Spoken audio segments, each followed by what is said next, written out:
Warning. The following contains spoilers for The Flash Season 8 Episode Negative, Part 1. Read at your own risk.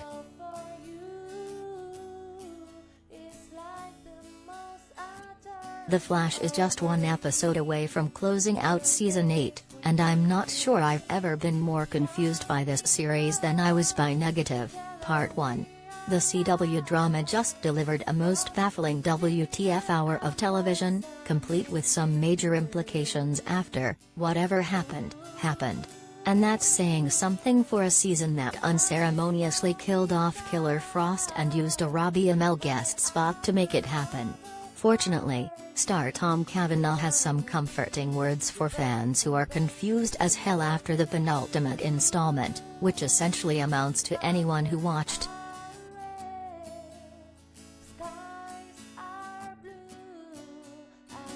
WTF Part 1, Iris died.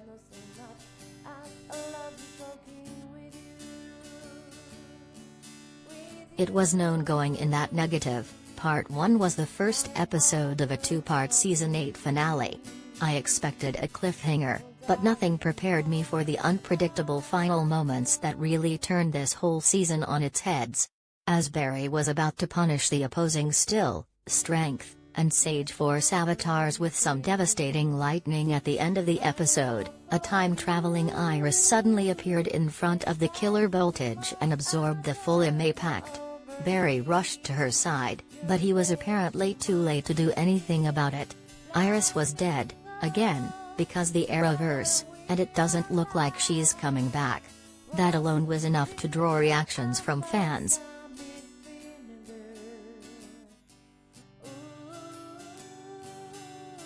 But then things went from traumatic to inscrutable not long after her death, with a move that basically only the Flash could pull off.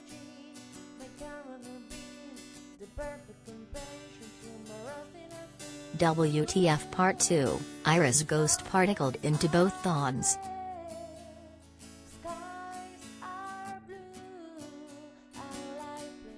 As Iris burst into green particles, not unlike the ones seen when Dion is using the Still Force.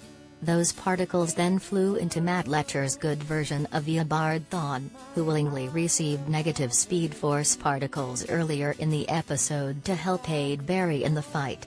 All good, right? Of course not.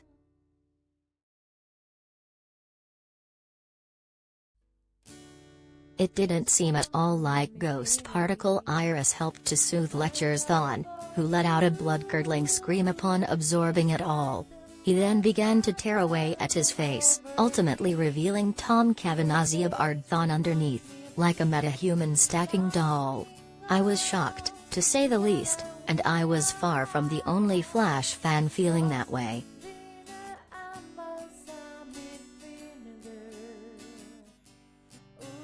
The Flash episode's ending was especially confusing because we literally saw Dion obliterate Tom Cavanagh's Thawne into a disgusting corpse at the top of the episode. And unless I missed something, he didn't suddenly rip his face off to unveil a wholly different character.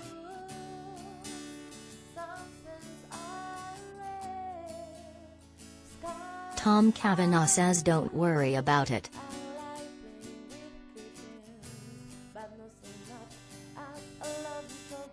I have absolutely no idea what's going on, but thankfully, all that confusion will come out in the wash, if Tom Cavanagh is to be believed.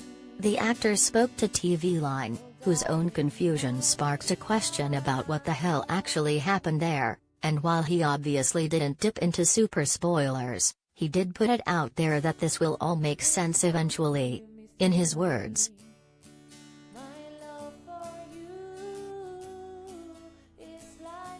Tom Cavanagh feels confident that arguably the Flash's wildest twist yet will all make sense when the Season 8 finale arrives.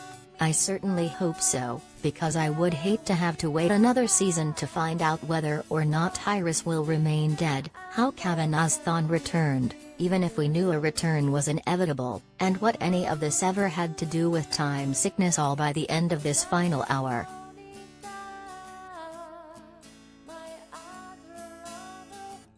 Granted, I have no idea if we'll actually learn answers about all or any of that, since this all comes down to what Cavanagh's perspective on things that make sense is.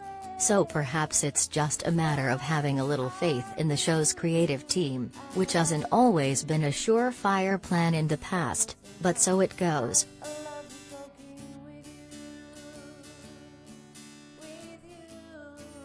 The Flash Season 8 finale airs on the CW on Wednesday, June 29 at 8 p.m. ET, with the previous 7 seasons available to stream with a Netflix subscription. I'm definitely looking forward to some answers that come and whether I need to mourn Iris Westhalen's death for real this time.